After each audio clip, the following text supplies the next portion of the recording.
मैं विश्वविद्यालय में शिक्षक था तो मेरे पड़ोस में एक बंगाली प्रोफेसर थे, भट्टाचार्य। मैं पहले ही दिन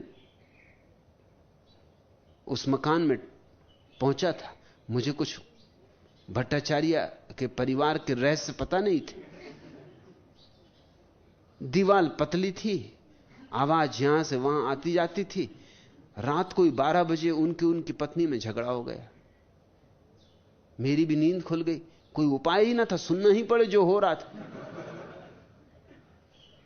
बात जब बहुत बढ़ गई तो मैं भी थोड़ा चिंतित हुआ, क्योंकि भट्टाचार्य ने अपना छत्ता उठा लिया और कहा कि मैं चला मरने, मैं जाकर ट्रेन के नीचे सो जाऊंगा। पत्नी ने कहा जा जा।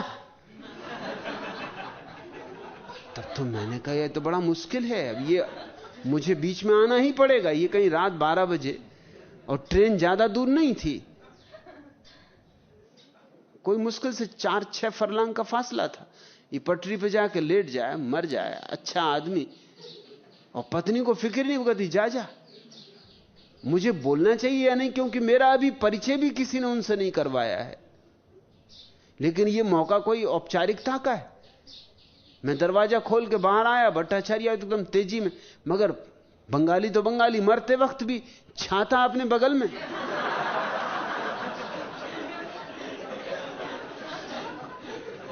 छाता लेके एकदम निकल ही गए घर से। मैंने उनकी पत्नी को कहा क्षमा करो, मुझे बोलना तो नहीं चाहिए, आपका पारिवारिक मामला है, पता नहीं आप लोगों के क्या खेल हैं, कैसा हिसाब है, मगर ये जरा बात ज्यादा हुई जा रही। मैं कुछ करूं, भट्टाचार्य को लौटा के लाऊं ना? आप बिल्कुल फिक्र ना करें, आप नए नए, मैं इन्हें 20 साल से जानती हूं, ये तो कई दफे जा चुके।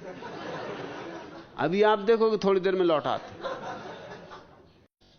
उसने कहा कि अब आपने पूछ ही लिया तो आपको कह दूं, एक दफा तो ये टिफिन लेके गए थे मरने। आपको छत्ता देख के हैरानी हो रही होगी,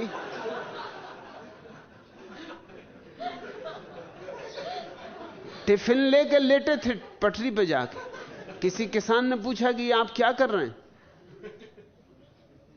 पटरी पे भी ऐसे लेटे थे जिस पे शायद ही कभी गाड़ियां आती, सिर्फ मालगाड़ियां संटिंग करती।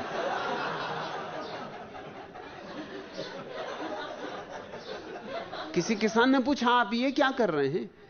तो उन्होंने कहा मरने आया हूं। तो उसने कहा मरने आया, वो तो मेरी समझ में आता, लेकिन टिफिन किस लिए? उन्होंने कहा कि इधर कोई गाड़ियों का भरोसा है इस देश में? कितनी लेट हो जाएं, क्या भूखे मरना है? और फिर जब गाड़ी बहुत देर तक नहीं आई तो अपना खा पी के टिफिन पिकनिक करके घर लौट आए। और हमारी बात ही हो रही थी कि भट्टाचार्य वापस आ गए।